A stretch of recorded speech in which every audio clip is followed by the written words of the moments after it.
Hey guys, today we're going to be continuing our Chapter 2, Section 3.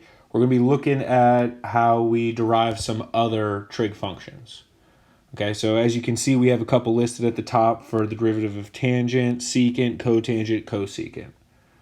All right, quick reminder as well, I'll write these up at the top from some other stuff we've done, is we have our derivative of sine of x equals cosine, and our derivative of cosine equals negative sine.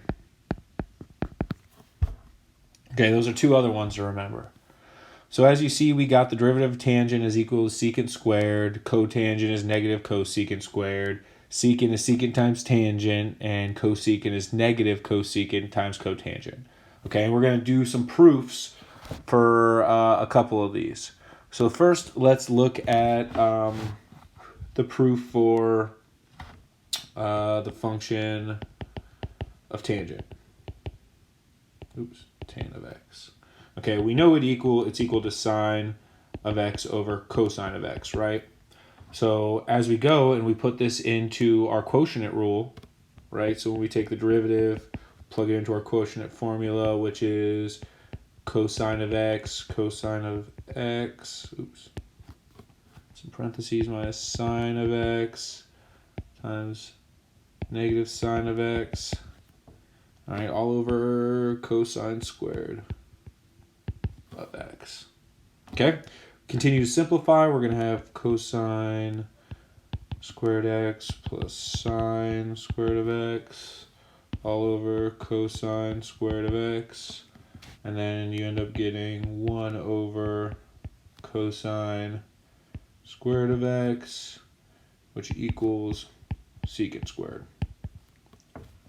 Okay, remember cosine squared of x plus sine squared of x equals 1. That's one of our trig identities right here. That's what I did.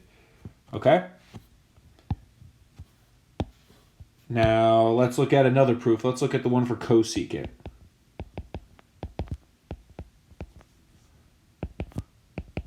Right, we know that equals 1 over sine of x. So as we go and take the derivative,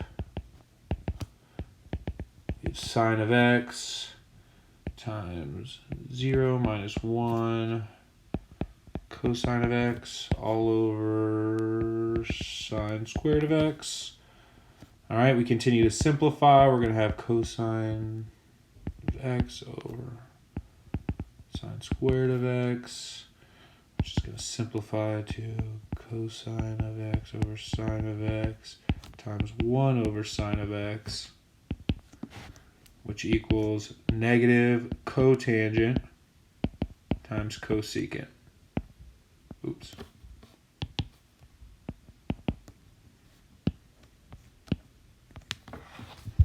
All right. So there's just a couple proofs. You can look up the other ones if you'd like, or you could try to give them a try yourself. Good ways, good things that'll help you out in the future. Actually, I'll do one more. We'll do cotangent. Right, which equals cosine x over sine of x. Okay, so when we take the derivative, we get sine of x, negative sine of x, minus cosine of x, cosine of x. All right, I'm just going to my c's and s's for this one.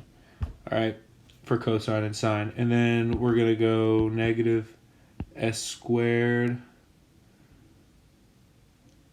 of x minus cosine squared of x. Oh my goodness. All over sine squared of x. All right, from here we have negative 1 over sine squared of x, which leaves us with our negative cosecant squared of x. Okay, so that's how you get those proofs. like I said, these are good things to remember. So if you're making that cheat sheet with all those different trig functions and derivatives, write these down. Make a separate sheet with all these rules so you can have it next to you when you're doing your homework. All right, let's hop into our favorite thing, some examples. All right, so we're just going to find the derivative. So looking at what we got, we know we have a product rule situation. We're going to have our y prime equals x squared negative sine of x plus cosine of x, 2x. We simplify that to a negative x squared sine of x plus 2x cosine of x. All right, and our final line is going to be pulling that x out front, negative x sine x plus 2 cosine x. All right, that's our final answer for that one. Okay, continuing down to 2, we have a short one here. Again, we don't have to do much because all we do is we're taking the derivative of these two separately, right? No product rule, no nothing else. So when we do our y prime, it's going to be negative 3 plus secant x tan x. Yep. Moving on down to 3. All right, we got something that's a little bit longer. Okay, we have 2 separate product rules, right? We have this product rule we have to do. So 2 separate ones in one. So let's zoom in so I can write this all. All right, so we got g prime of x equals x squared negative sine of x plus cosine of x 2x plus 3x cosine of x plus sine x times 3. Okay, so as you can see, there's 2 separate product rules going on. We have, this was the first one, and this was the second one. Okay, so our next line, we're simplifying. Sine of x plus 2x cosine of x plus 3x cosine of x plus 3 sine of x. Okay, we just kind of clean that up, make it look nicer so we can start combining our like terms. We have 5x cosine of x minus x squared sine of x plus 3 sine of x. Okay, and on to our final line. One last step, we can pull out that sine of x from those 2 other terms. We still have 5x cosine of x out front. We're pulling out the sine of x.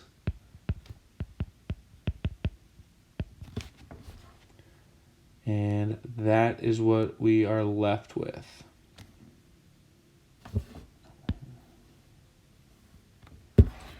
All right.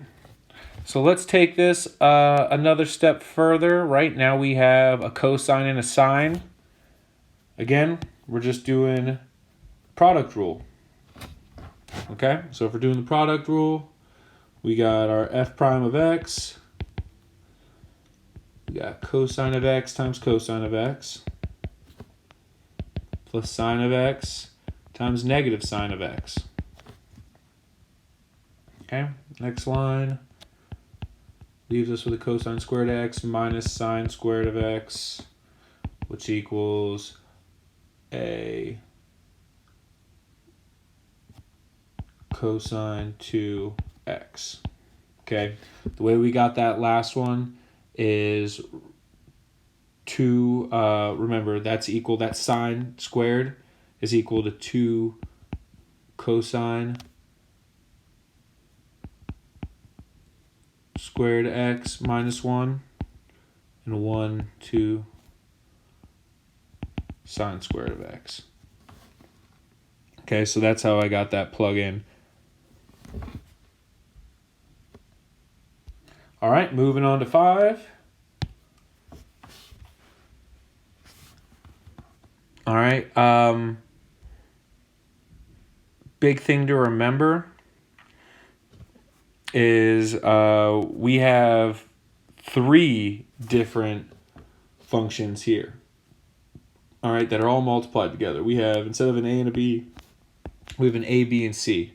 So when we take the derivative of this and we have to do the product rule, we have to think about it in terms of 3 products. All right, so you have your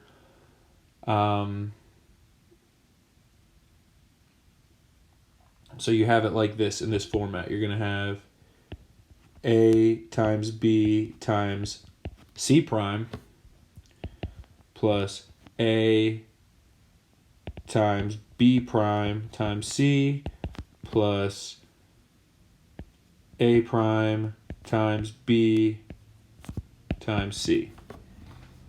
Okay, so in every little grouping there, a different one is the prime and the other 2 are just multiplied. And remember, it doesn't really matter the order in which you line them up as long as you're doing each of them, like you group them together the right way, and there's a different one being derived or prime each time. So what our work should look like is x squared plus 3 times 2x minus 1 times 9x squared plus 2 plus x squared plus 3x cubed plus 2x times 2 plus 2x minus 1, 3x squared plus 2x, and I'm not going to fit. The last line is just 2x. All right, so that's just multiplied there on the end.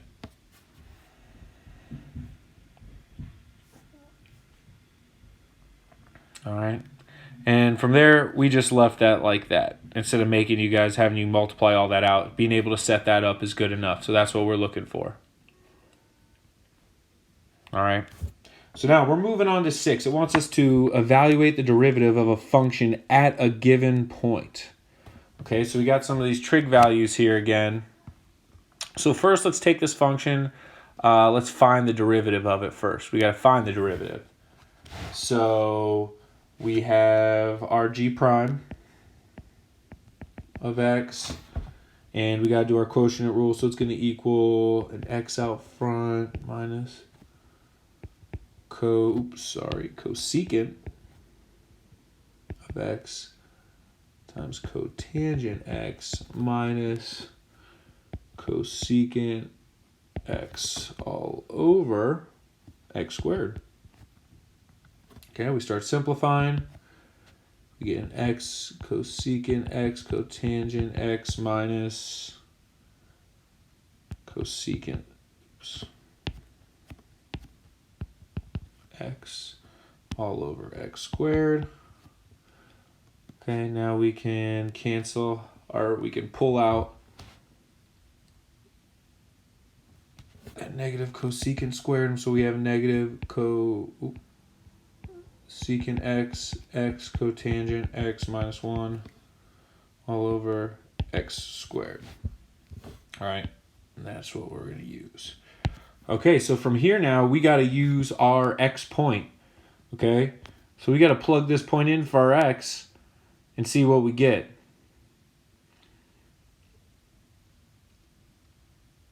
Okay? Also remember, to help you guys with this, because we're plugging in stuff for cosine, cotangent, and all that good stuff, start thinking about what our cosine or sine would be.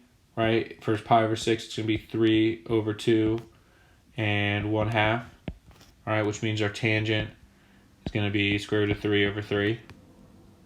Okay, so we know now that our cotangent is going to be 3 over square root of 3. Right, or just square root of 3. Okay. So now we're going to start plugging all that stuff in. Let's start plugging it in. We got our g prime of pi over 6 6. And that's going to be equal to negative cosecant pi over 6 times pi over 6 cotangent pi over 6 minus 1 all over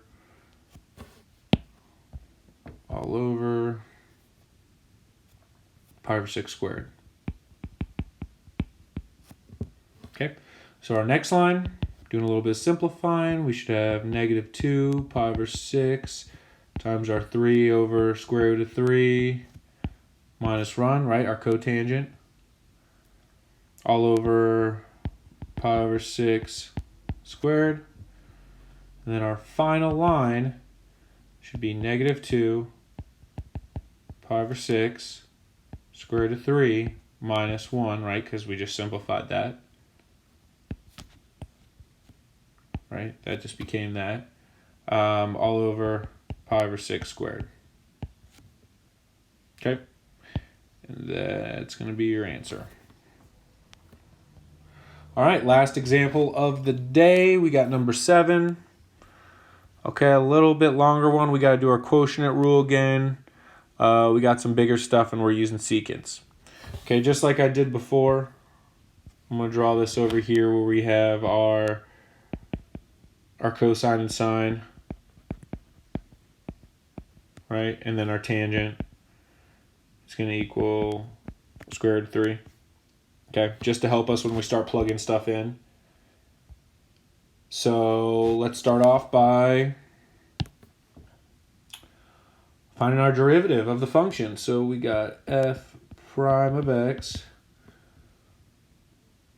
equals 1 minus secant x over secant x tan x minus 1 plus secant x minus secant x tan x. Okay, all over our 1 minus secant x. Okay, squared. Remember our high d low, low d high. All over low times low. Okay. So now we're simplifying. Okay, minus secant squared x tan of x plus secant x tan of x plus secant squared x tan of x. Okay, one thing I noticed, well, first we gotta finish writing it down. 1 minus secant x squared. Okay, one thing I noticed, we can cancel out. Boom, boom. All right, so we're gonna be left with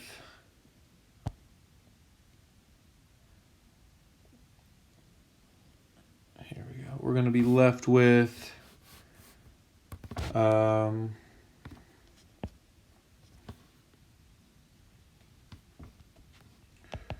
final 2 secant x tan x all over 1 minus secant x squared. Okay, so that's our derivative. Now from here, remember, we got to plug in our f prime of pi over 3. All right, so all that's going to equal is 2 times square root of 3 all over 1 minus 2 squared, which should give you a nice 4 times square root of 3 when you simplify. All right. Okay, that's all I got for you guys today. Make sure, I again suggest you make a study guide with these special derivatives in there. Have them all on a list, a reference